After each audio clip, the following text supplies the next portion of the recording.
Hello friends, welcome to स्वास्थ्य academy Lucknow. आज के इस वीडियो में हम बात करेंगे अनेक शब्दों के लिए एक शब्द। ध्यान रखिए, यहाँ से आयोग में एक या दो क्वेश्चन बनता है, चाहे आपका यूपी ट्रिपल एससी का पेपर हो या फिर यूपीपीएससी का हो। तो पहला क्वेश्चन जो है, वर्षा की अधिकता। वर्षा की अधिकता, इसके लिए एक शब्द होता है अतिवृष्टि। अति का मतलब होता है आवश्यकता से ज्यादा। तो वर्षा की अधिकता को क्या बोलते हैं? अतिवृष्टि बोलते हैं। अगला है, जिसके समान कोई दूसरा ना हो, उसे बोलते हैं अद्वितीय।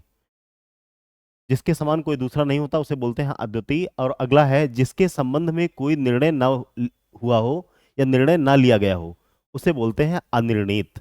माने नहीं, निर्णीत माने निर्णय लिया गया। तो अनिर्णीत का अर्थ हो जाएगा जिसके संबंध में कोई दूसरा निर्णय न लिया गया हो। अगला है, जिसमें कांटे या विघ्न बाधा ना हो, उसे बोलते हैं अकंटक। माने नहीं, कंटक माने कांटा। तो जिसमें कांटा ना हो या जिसमें कोई विघ्न बाधा ना हो, उसे बोलते हैं अकंटक।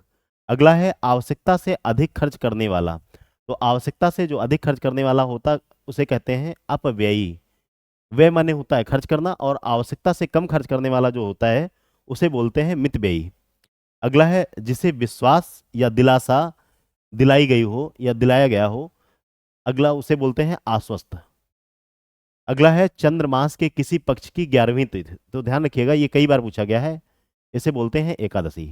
चंद्रमास के किसी पक्ष की 11वीं तिथि को बोलते हैं एकादशी, और 10वीं तिथि को बोलते हैं दशमी। दोनों इंपॉर्टेंट हैं। एक महीने में दो एकादशी पड़ती हैं, और एक महीने में दो पक्ष होते हैं। ध्यान रखिएगा, पूछा जाते हैं क्वेश्चन यहाँ से। अगला है, वह कवि जो तत्काल कविता करता हो, उसे बोलते हैं आशु कवि। तत्काल कविता करने वाला आशु कवि कहलाता है। अगला है, जिसका अस्तित्व अल्पकाल तक रहे, उसे बोलते हैं अल्पकालिक। नेक्स्ट है, जिसका अस्तित्व अल्पकाल तक रहे, उसे बोलते हैं अल्पकालिक। और अगला है, वह बात जो आकाश से सुनाई देने वाली हो या आकाश से सुनाई पड़ने वाली बात, उसे बोलते हैं आकाशवाणी।